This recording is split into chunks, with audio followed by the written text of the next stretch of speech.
Welcome back. Today we're going to throw it back about to 1974, I think. This was actually, we're going to do a hex fly today. I had a couple people write in about, I left Michigan almost 20 years ago, and this was, the hex hatch back east is one of the biggest things there is. This was actually my first national fly ever tied, the first one that ever went national. This was way before royalties, so we didn't get credit. We didn't necessarily put our names on them. This is called the Troutsman Hex. That was my old fly shop.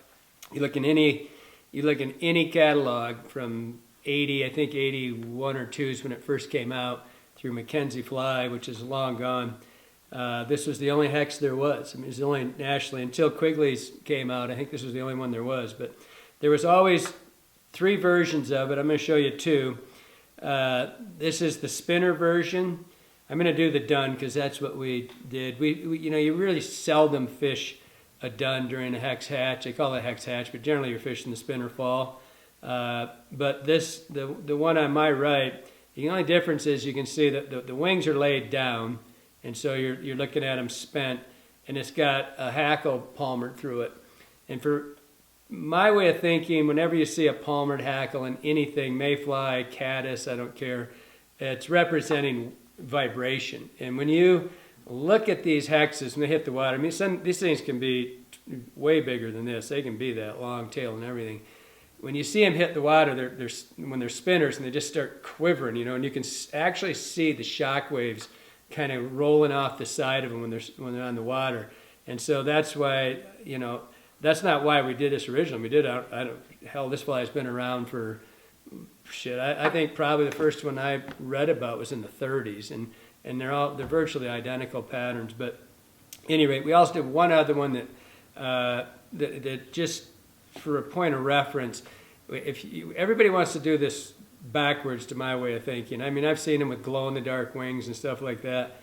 For me, the darker the night, the darker the fly. And everybody did just the opposite. They wanted to have whiter, brighter, glow-in-the-dark wings when there was a low-light condition. For me personally, man, it was dark day, and we had a fly that was done virtually identical to this, except for it was all moose body. It didn't have any two-tone. Had a dun hackle through the palmer, and it had purple wings. Russ Madden called it the Death Hex.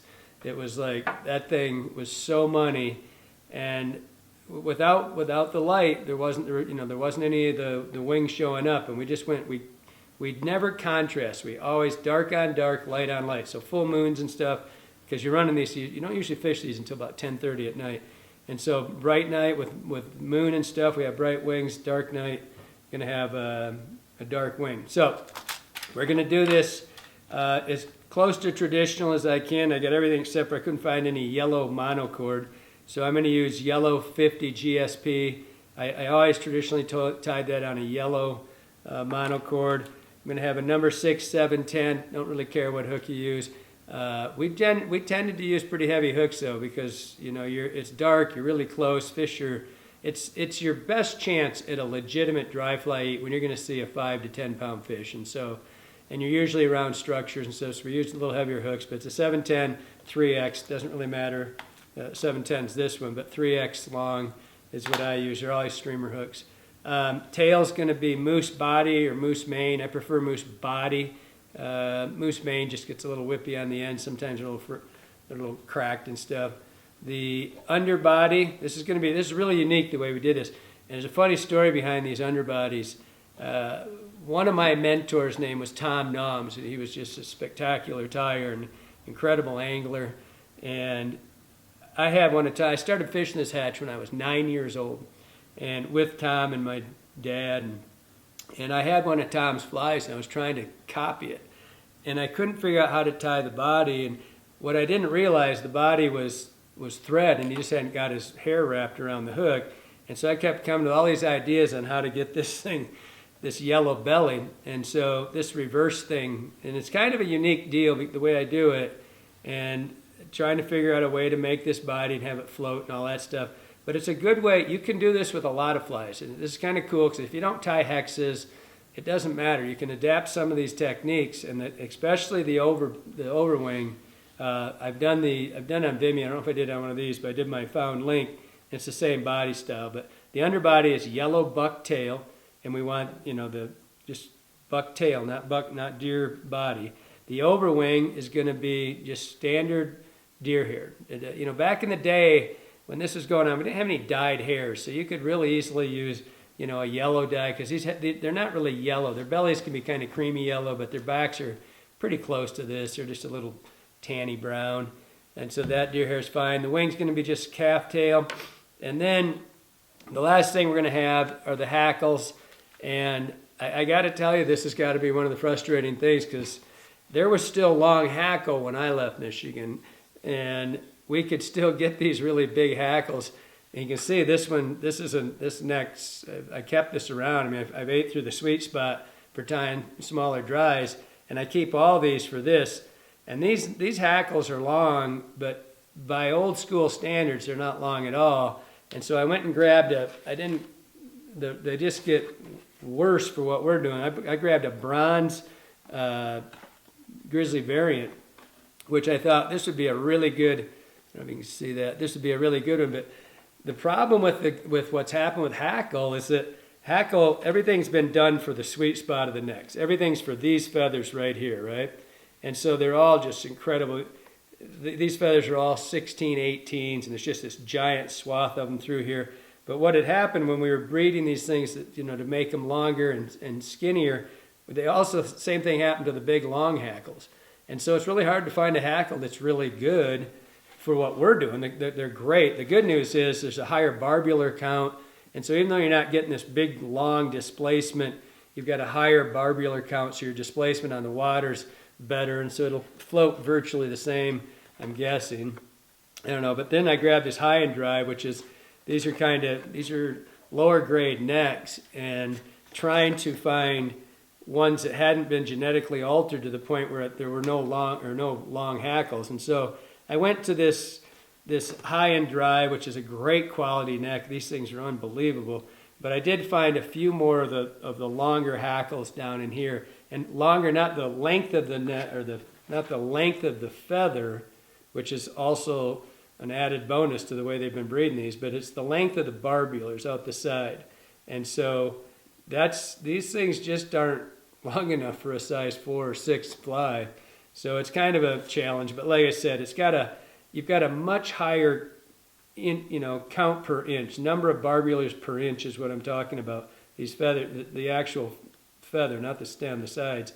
And so you've got a higher count, so you're going to get more displacement, and things should work out. So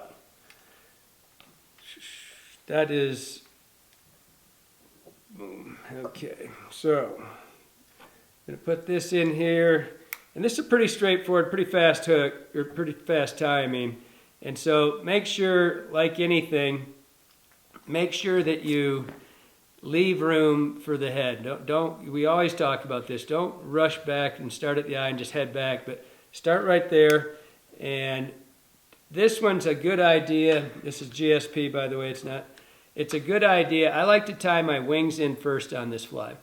And only because when I start layering the next things that come through, I don't put the tail in and come up to it. I put the wings in because I'm going to have some pretty big butts back here sticking back. And when I set my tails, I can meet them where the two meet, and I can take those bumps away so I get a nice clean body. So remember when you tie that, I've got this GSP, so I'm kind of reefing on it because it has a tendency to slip. So I want to leave room, so I've got this spot that's going to be, here's your hackle, right? I haven't tied one of these things in about 20 years, right? So I'm hoping muscle memory comes back. But basically just look at what we're trying to fill. So we want to have a spot for our eye, or for our head, I mean. And then we got to have enough room here for our hackle. And we're going to set our wings dead center. And all I'm going to do, just like with ever you're working with any kind of hair, bring it off to the side. This is just calf tail. And I'm going to pull that off to the side so I get them all basically the same length. Cut that off. Clean the junk out. Just get the short ones out of there. And this one, this actually is a little bit, you could go up to a 4 on these things. I mean, a hex fly, it's nothing to see their bodies be that long. I mean, a half again bigger than this hook. But this was just the traditional one, so I'm going to tie that the way we did way back when. Pretty certain I tied this fly when I was in 9th grade the first time. Maybe younger, I don't know. So, like with everything, use your hook as your gauge. So I'm going to use the hook here. I'm going to put this in. And unlike normally what I would do with these is I tell everybody to cut it at a 45-degree angle. But because I got such a long tie-in on this, I'm going to take it back into my body. I'm not going to worry about that. I'm going to tie them in tip forward, and you'll see what I'm going to do here in a second.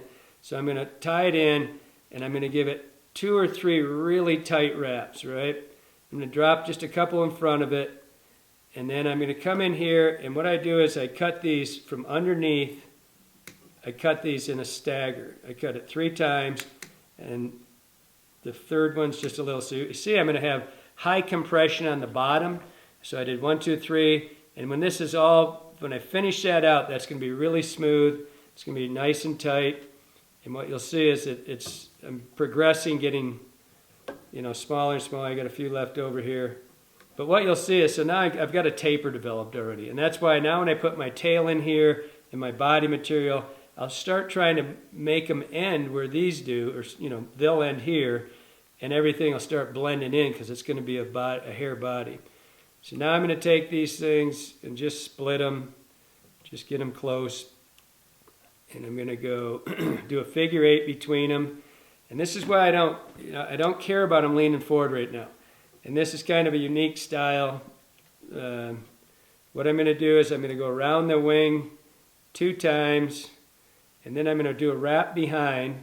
So I did 2 turns around the wing, and then I'm going to set it, and I'm going to pull, and that'll lock it backwards. I did a wrap beat, 2 around the wing, 1 behind it, pulled it into place. Now I set it, go to the other side, do 2 around it, do a wrap around the hook, and then you can adjust that wherever you want because you're pulling it back. I just want them straight up, and I'm fine. So now we're going to go back here, and this is the unique part of this fly, is that we're going to tie in bucktail, and took more than I needed, but I'm just going to clean it all out. And this is where if I'm going to screw it up, this will be the part right here. Trying to remember how much of this you want. I mean, this takes just a little bit of practice. I've tied thousands of these, literally, and so I'm pretty accurate. I'm pretty sure I'll be pretty close here. But what I'm going to do is I'm going to come in here. Forgot something. I'm going to come in here, and I'm going to, sorry about that.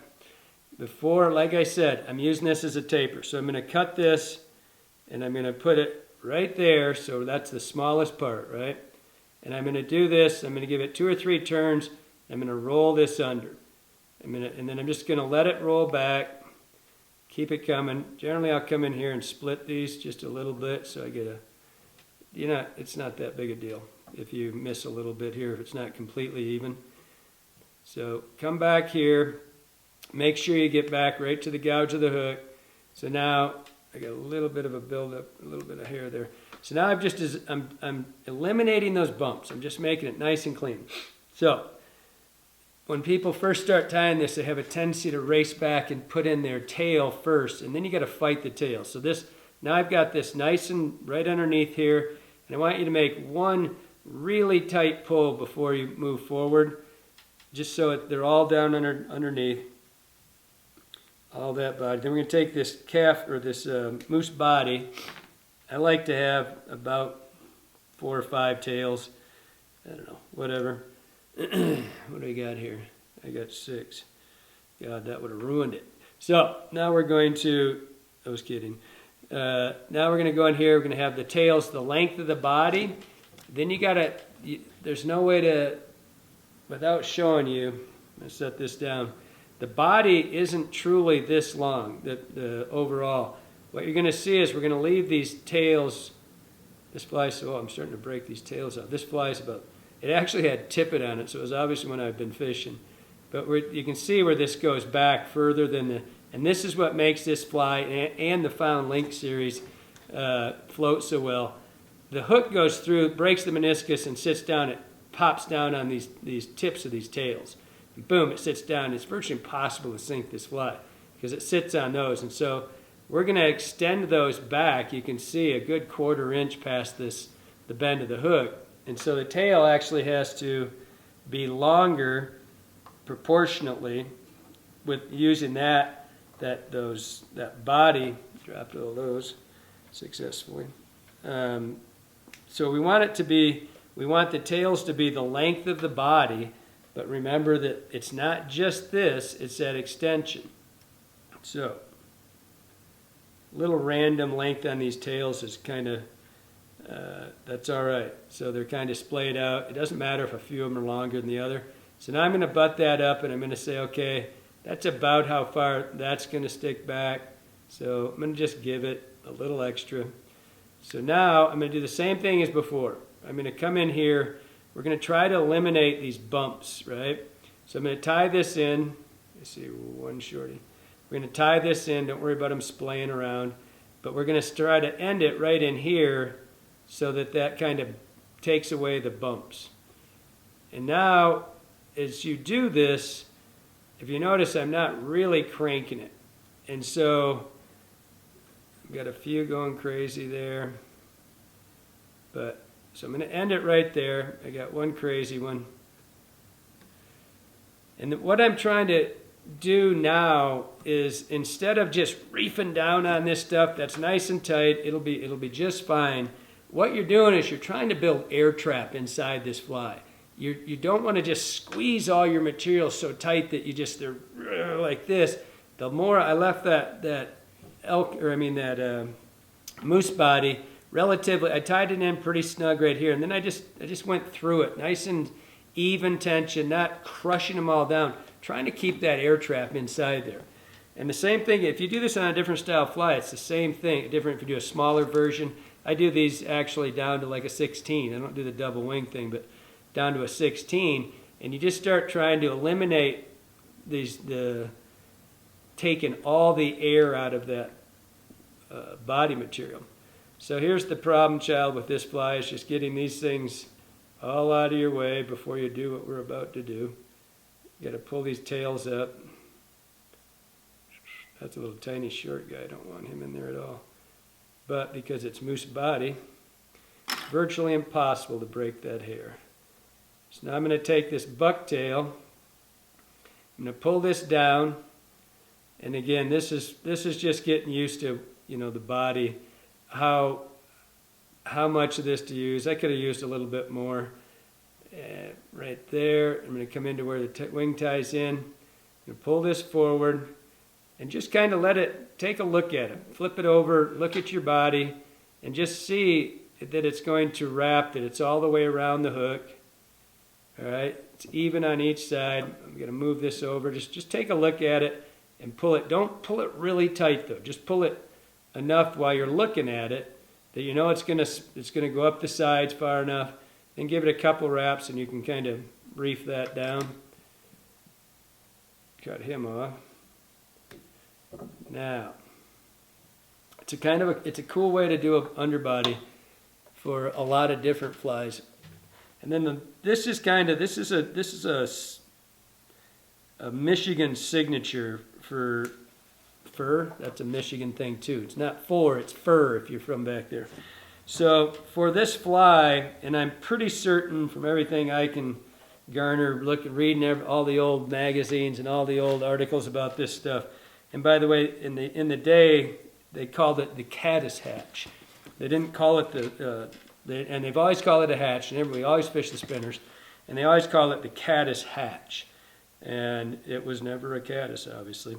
But this style that I'm about to do, this body that's going to wrap over in figure 8, is very unique to that 30s, 40s style of Michigan mayflies. And if it's from somewhere else, and everything I've read, I've never seen this style anywhere but there. So it's kind of cool. It's pretty unique. If it's from somewhere else, I've never seen it. So I'm going to stack this so I get a nice clean tail. And we're going to take this body, and you really can't go too wrong. I mean, if you go a little bit too big on this, if it's not just obscenely large, all you're going to do is build float to this fly. If it's, if it's a little bit thin, I'd rather air a little bit heavy than a little bit thin.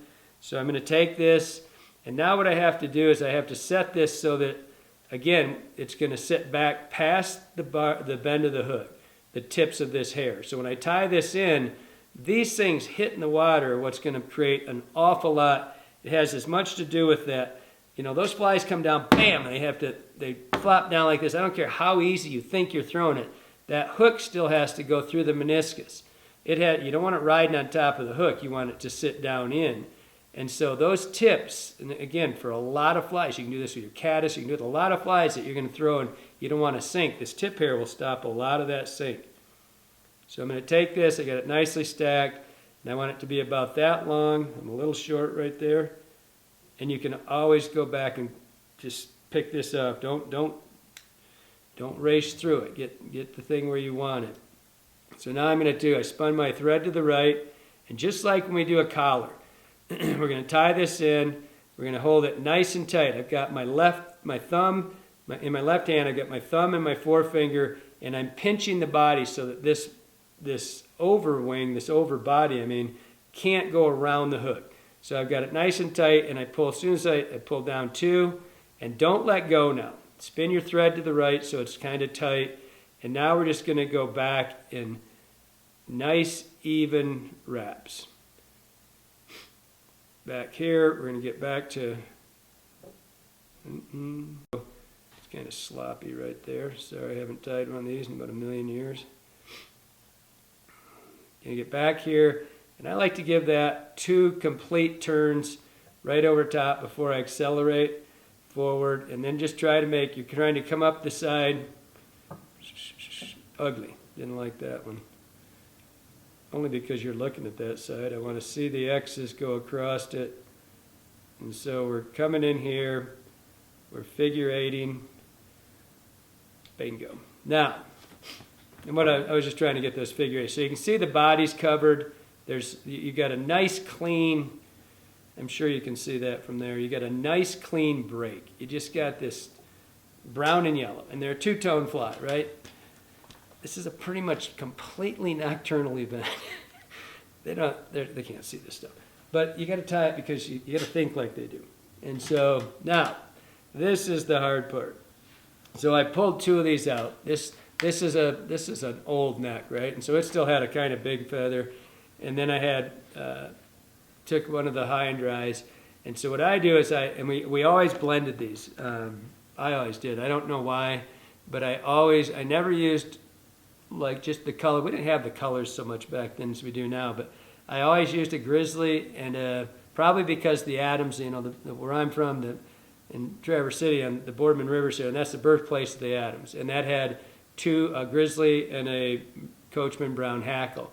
It's probably why we did it, why it kept going through. But what I've done is I put one on top of each other. And so all I'm trying to do is I'm standing those up to see that they're relatively the same length, right? I don't want one that's super long, one super short. The brown one's just slightly longer. I don't know if you possibly could see that, but they're just slightly longer in there. But when I get down here where I'm going to wrap, they're pretty much the same length. And just like with any feather, make sure it won't crack when you set it. That's right at the edge right there, because you can see it's holding. It's not bouncing back. And so there it's bouncing back. So I'm gonna get rid of all of this. I don't want a chance of that hackle cracking. So I'm gonna tie these in. And frankly, this is one where, it's how you decide. I know I did that feather. It's how you decide you want the feathers to sit. If you want them to sit this way, some traditional tires like their hackle to point forward. I always had mine pointing back. You can see it's a little bit back, leaning back this way. I'm not sure. You could offset these and do it one on each direction. I always did. I'm going to do it how I always did mine. So I'm going to tie it. I'm going to cut these off just a little bit. All right? And you can see that here they are. Cut that off so I got little butts. I leave the little ends on here so that there's no possibility that and I always did my Grizzly first, just so I had them on backwards there. So I've got them laid right beside each other. They're right on top of each other. You're going to take your thread, come in here, butt both hackles at the same time, butt them against the bottom. We do this in every feather we do. Come back, get in front of that stem. Give 2 turns right here. Don't hook those stems. 2 turns and cinch it down. See how they're just sitting there? They're not moving one way or the other. They're not going anywhere. I still don't want to hook that. And just come forward right to the eye. Don't go past that spot that you tied in, so you still have room for your... Kind of bounced that, didn't I? Now, I keep losing these now. I got lots of them. You don't need hackle pliers for this. The reason I said I do that is I always tie in my brown second. I use that as a toner. And so trying for pretty close to equal wraps on each side, which is totally just for you. And then I'm going to come in here, just fill in that gap, right? So now I got a nice clean hackle on each side. Don't go past that. Go away.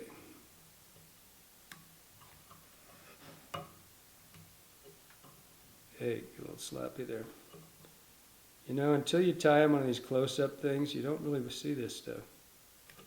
And you look at your fly afterwards and you go, wow, that's ugly. Okay, now, same thing here. And what I was showing right there, I was trying to not do, is I'm coming around here and I don't want to catch, I don't know if you'll be able to see that. I'm trying not to catch a whole bunch of them and lay them down. I was trying to catch it so you could see right there. I don't want that to happen. I don't want to catch it with my second one and push those hackles back. So on your first turn, come in here, make sure you don't catch too many of them there. And now all we're going to do with this feather is tone it and make it look pretty. Do you need this second feather? Does it matter? Absolutely not to the fish. But we're going to come in here and we're going to just try to give pretty equal representation for brown and grizzly. Just, again, so much of this is just aesthetic. That do you want it, how do you want it to look? And so you're going to have a, one here or there that's sitting back. You can go back and trim those all out. You can make it look really clean. You don't have to. So you're going to take your 3 finger, your thumb and your 2 forefingers, and just go over top of it, catch any of the crap. For me, and this thread doesn't build quite as fast as the monocord does. So I noticed that the hook eye wasn't quite filled. I'm just going to give it an extra turn right there. If you watch me, you'll see I use a 5-turn thread count on my heads. I mean, I like my heads on all my flies, really. I just do 5 turns of thread. And so if you see, I start right here. I'm going to come in. There's 1, 2, 3, 4, and the 5th one should end right at the eye of the hook. And so that's just, I mean, if you like a 3-turn or 6, it doesn't matter. That's just how I do mine. And you're just trying to build consistency in your fly so that when you get up here, when you go through this fly and you've tied it and you've got 20 of them sitting there, 20 of them have a 5-turn head, not a 10-turn and a 2-turn. It just shows that you've got consistency and you've mastered how to put your materials on. It's not terrible, it's not perfect, but I haven't tied one in a long time. That may be just a touch longer than I might normally do it. But that is my first ever hex. That's my first ever nationally produced fly. Again, it was called the Troutsman Hex. Even if you don't tie hexes, the cool thing about this is the way you apply the body, and so regardless if it's a spinner or this is a dun, and you can also fish this. All you got to do if you want to fish this as a spinner, you can just grab that and go out and just splay them down. And so looking for nice clean hackle, that's the hardest thing today. But again, that underbody of pulling the hair under, it's kind of a fun way to do bodies. This overwing, just do it in just slightly smaller. On this, I do them down to 18s. I do my found link, which I'm not sure we've tied that on here, but we did on Vimeo. I've done on other stuff. And the one more thing I almost forgot is that I coat this, I forgot to do it, I coat this top with, I coat the whole thing actually, but for sure coat that right there. And I like to come in here, don't be sloppy and catch some hackles. That's really not good for hackle, makes them sink. So I like to put this little bit of glue on here, and I really am not doing it, I do it for two reasons. One, if it wouldn't matter with this stuff. With GSP, it's not like using nylon. You're not gonna break that stuff as easily. But come in here and just put it on there. So on the old days when you were using nylon, one tooth got into that stuff and that whole thing came undone. It's going to anyway after a couple fish, after half a dozen fish. But that also stops. What that does, especially on the bottom, but I do my whole fly, is it really makes it almost a bubble. The water can't absorb through that lacquer or whatever you're using. And so it basically makes the fly float like a cork. I mean, you've got all that trapped air. And I don't know if I mentioned it when I did the body. I was talking about the tail, but on the body, the same thing. Do not tighten it really tight down. Leave that air trap of all that hair in there, then come in and just give it this ever so light touch of lacquer. Now you've built a bubble. Now that thing is virtually impossible to sink. It's going to be a durable fly. The thing will float forever. Catch some monster nighttime brown trout. Hope that helped you out.